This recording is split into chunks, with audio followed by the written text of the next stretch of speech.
Olá, tudo bem? Seja muito bem-vindo, seja muito bem-vinda à nossa página do YouTube. Meu nome é Rodolfo Bach e no vídeo de hoje vamos continuar a nossa série sobre os princípios do processo de trabalho. Vimos no vídeo passado acerca da conciliação. No vídeo de hoje eu começo falando da audiência. Por quê? O ápice do processo de trabalho é a audiência. Por isso que os princípios que vamos ver agora tratam mais da audiência, porque é o ponto-chave, o ápice do nosso procedimento. O primeiro princípio é o da concentração dos atos processuais e audiência. O processo de trabalho é eminentemente audiencista. Então, os principais atos havidos do processo ocorrem na audiência, que é o grande momento do processo. Então, depoimento das partes, das testemunhas, peritos e assistentes técnicos, falham a audiência. Além da concentração dos atos processuais e audiência, como eu disse, que eles vão falar na audiência, temos a oralidade. Temos ainda a simplicidade. A simplicidade perpassa todo o nosso procedimento. O processo de trabalho, por tratar de um processo em que eu vou ter a busca da quitação do pagamento de uma parcela tipicamente alimentar, que dá subsistência ao trabalhador, eu tenho que buscar a simplicidade do procedimento, ou seja, ser menos apegado à forma, mas buscando o atingimento da tutela definitiva que atenda ao interesse da parte. Por isso que eu vou ter a simplicidade, falamos da oralidade e da concentração dos atos processuais e audiência. Temos também outro princípio que é da irrecorribilidade imediata das decisões interlocutórias. Está no artigo 893, parágrafo 1º da CLT. Ele vai dizer que as decisões interlocutórias são irrecorríveis de imediato. Contudo, da decisão final, eu vou poder recorrer.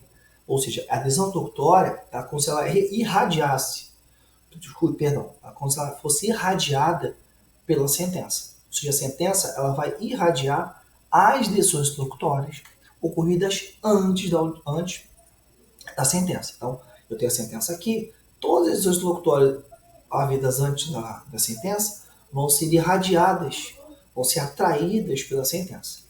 Só que para isso foi criado um costume processual trabalhista, a CLT de 43.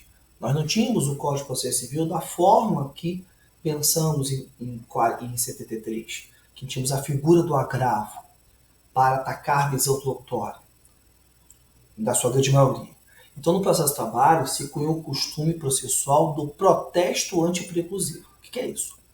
Aquelas decisões interlocutórias, especialmente havidas na audiência, caberá à parte apresentar o seu protesto, sob pena de haver preclusão, que é a perda da faculdade de questionar aquele determinado ato processual. Essa preclusão decorre do princípio das nulidades, de que só haverá nulidade quando houver prejuízo, e a parte prejudicada tem que falar imediatamente na audiência ou nos autos, acerca dessa nulidade. Artigo 794 e 795 da CLT. Então, por isso, foi criado um costume chamado protesto antipreclusivo. Eu até brinco com o advogado trabalhista e sonho com protesto. E o advogado, ai meu Deus, tem que fazer protesto. Ela tem por causa disso. Porque as decisões interlocutórias havidas durante a audiência, deferimento de provas, deferimento de perguntas, deferimento de requerimentos, todos devem ser objeto de protesto, sob pena de preclusão. Só que há uma exceção a esse próprio princípio.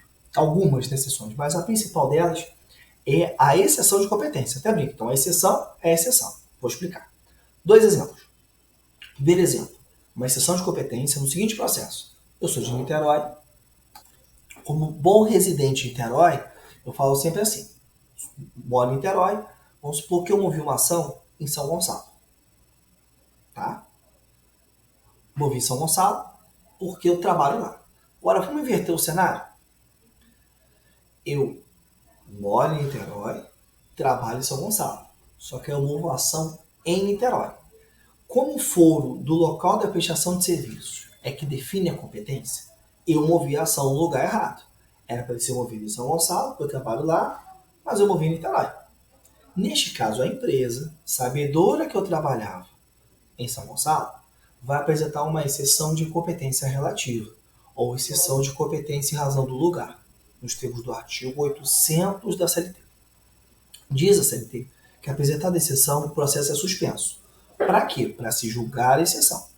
Se o juízo entender, após ouvido a outra parte, que há de fato que se remeteu aos autos, no meu exemplo, de Niterói para São Gonçalo, esse processo não saiu da territorialidade do TRT da primeira região, que pega o Rio de Janeiro. Só que agora eu vou mudar. Eu deveria ter movido a ação, no primeiro exemplo, em São Gonçalo, mas eu movi em Niterói. Agora eu vou mudar. Eu deveria ter movido a ação em São Paulo, mas eu movi a ação em Niterói. Então agora, essa mesma exceção de competência vai, caso seja acolhida, determinar a remessa dos autos de Niterói para São Paulo, capital. São Paulo, capital, é um outro tribunal regional. É o Tribunal Regional do Trabalho distinto do TRT do Rio de Janeiro. No caso, São Paulo, capital, o TRT da segunda região. Então, neste caso, o processo finda no Rio de Janeiro e dá origem a um outro processo em São Paulo. É o que a gente chama de decisão interlocutória terminativa do feito. É equivalente a uma sentença. Então, neste caso, cabe recurso de imediato. Nos termos do artigo 799, parágrafo 2º da CLT, artigo 895, inciso 1 da CLT, e súmula 214, letra C do TST. Beleza? Artigo 799, parágrafo 2º da CLT, 895, inciso 1 da CLT, e súmula 214, letra C do TST. Temos ainda o princípio de ius postulante. Ius postulante significa que a parte pode atuar sem advogado. Neste caso, o artigo 791 fala: empregados e empregadores poderão atuar sem advogado. Ou seja, além da aptidão de ser parte do processo, a parte também tem a aptidão de praticar os atos processuais. Quais sejam propor ação, depor recurso, apresentar defesa. Ocorre que o TST cunhou um limite a esse ius postulante lá do artigo 791 da CLT. Qual é o limite?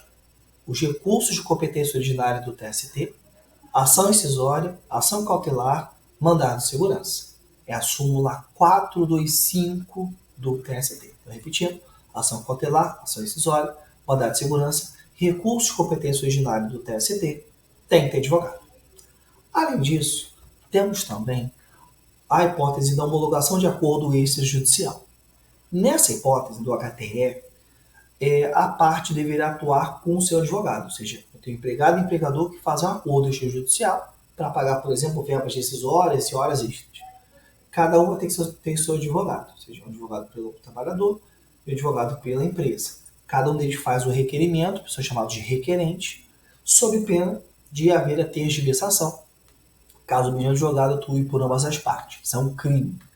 Então, no HTE também, HTE, homologação de acordo extrajudicial, ou pela sigla do PJE, homologação de transação extrajudicial.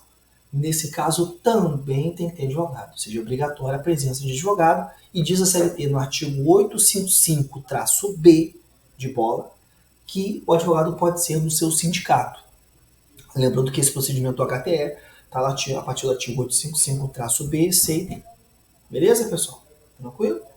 Então, agradeço por você estar aqui comigo nesse vídeo. Ficou um pouquinho mais longo, mas sempre tentando seguir a linha de vídeos o mais curtos possíveis, o mais direto ao ponto possível. Muito obrigado a você que já está inscrito aqui com a gente. Obrigado mesmo. Se puder divulgar, mandar para os amigos, familiares, sempre vai ajudar a gente a divulgar o nosso querido amado direito e processo de trabalho. Você está me conhecendo agora, muito prazer, muito obrigado. Dá aquele joinha, se inscrever na página. Obrigado, até a próxima. Tchau.